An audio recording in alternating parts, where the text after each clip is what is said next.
पाकिस्तान में आईपीपीज के घिनौने किरदार से मुताल्लिक एक और बड़ा इंकशाफ हो गया है। मई और जून में तवील लोड शेडिंग के पीछे भी आईपीपीज का हाथ निकल आया है। दस्तावेज के मुताबिक 9 आईपीपीज बंद रहने के बाइस पाकिस्तानी अवाम को लोड शेडिंग का अजाब झेलना पड़ा। मई और जून में पाकिस्तान को 4 से 6 हजार मेगावाट के शॉर्टफॉल का सामना रहा। सिफर पैदावार के बावजूद हब पावर 22 अरब रुपए से ज्यादा कैपेसिटी पेमेंट ले गया। इस हवाले से मजीद जान लेते हैं अपने नुमाइंदे मुर्तजा राय से। मुर्तजा, आगाह कीजिएगा, क्या मामला है ये? बहुत बड़ा इंकशाफ है कि मई और जून में जो पाकिस्तान में 13 से 14 घंटे की लोड शेडिंग होती रही और पाकिस्तान को 4 से 6 हजार मेगावाट के शॉर्टफॉल का सामना रहा। इंकशाफ ये हुआ है कि उसके पीछे भी आईपीपीज का हाथ है, क्योंकि जो आईपीपीज हैं ये पाकिस्तान के नेशनल ग्रिड के साथ मुंसलिक हैं। तो उस वजह से जो लोड शेडिंग है वो इन आईपीपीज की वजह से हुई है।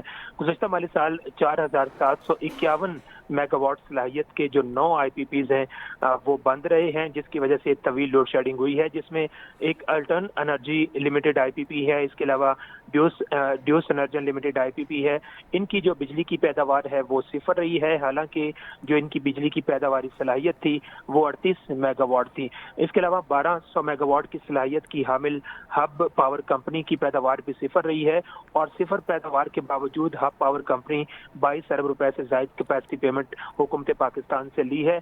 इसी तरह हब पावर को सिफर पैदावार पर 2 सालों में 43 अरब रुपए से ज्यादा कैपेसिटी पेमेंट दी गई है। दूसरी तरफ 1249 मेगावाट सलाहियत की चाइना हब पावर कंपनी की पैदावार भी 4.5% रही है, और इतनी कम पैदावार के बावजूद चाइना पावर हब कंपनी को 139 अरब रुपए दिए गए हैं। गुज़श्ता माली साल पोर्ट कासम इलेक्ट्रिक कंपनी की पैदावार सिर्फ 7.2% रही है, हालांकि इसकी जो पैदावारी सलाहियत थी वो 1242 मेगावाट से ज्यादा थी, और इतनी कम पैदावार पर port Qasim electric power company को भी 103 अरब रुपए से शुक्रिया, आपने अपडेट किया।